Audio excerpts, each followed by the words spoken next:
பாடியே இல்லாதா? எப்படிடி இருக்கிற? உன்னை பார்த்து எவ்வளவு நாள் ஆச்சு? ஒரு ஃபோன் பண்ணா கூட எடுக்க மாட்டேங்கிற. நான் நல்லா இருக்கேன்டி. நீ எப்படி இருக்கிற? உன்னைய பார்த்து எவ்வளவு நாள் ஆச்சு? உன் மருமகளாம் எங்கடி? கூப்பிட்றேன்டி, நீ வந்து உக்காரு. என்ன விஷயமாடி வந்த? வீட்டில் எல்லாரும் நல்லா இருக்காங்களா? அம்மா இந்தாங்கம்மா, காஃபி குடிங்க.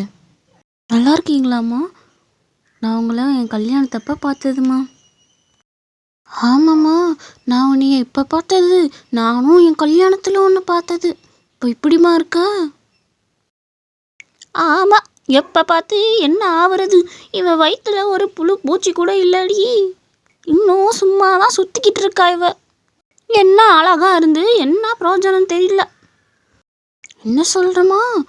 உனக்கு இன்னும் குழந்தை இல்லையா? ஆஸ்பத்திரியில் போய் பார்க்க வேண்டியதானம்மா என்ன பிரச்சனைன்னு. அதெல்லாம் ஒரு நாள் அதுவே சரியாயிரும், நீ கவலைப்படாது சரியா? என் பேரனுக்கு தான் காது குத்து வச்சுருக்கேன், கட்டாயி எல்லாம் வந்துடணும் சரியா?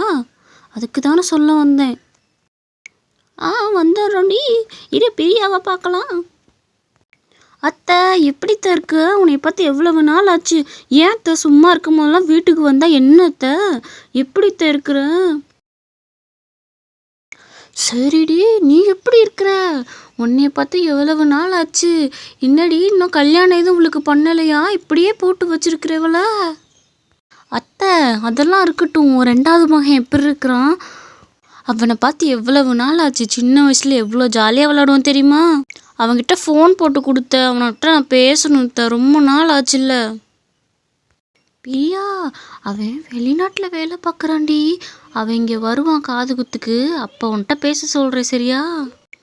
ஏன்டி லட்சுமி, பேசாட்ட பிரியாக்கும் அந்த பையலுக்கும் முடிச்சு வச்சிட வேண்டியதானே? சின்ன வயசுலேருந்து பேசுனது தானே. அவசரப்பட்டு நான் எப்படி வாக்கு தர முடியும்? அவனை கேட்டு தானே நான் எந்த முடிவாக இருந்தாலும் எடுக்க முடியும். அவனை ஒரு தடவை நான் கேட்டுக்கிறேன், அதுக்கப்புறம் பார்க்கலாண்டி. சரிடி, போயிட்டு ஒரு நல்ல முடிவாக எனக்கு சொல்லு. நாங்கள் காது குத்துக்கு வர்றப்ப நாங்கள் கேட்குறோம் சரியா?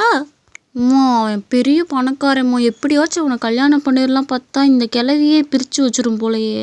என்ன பண்ணுறதுன்னு தெரிலம்மா.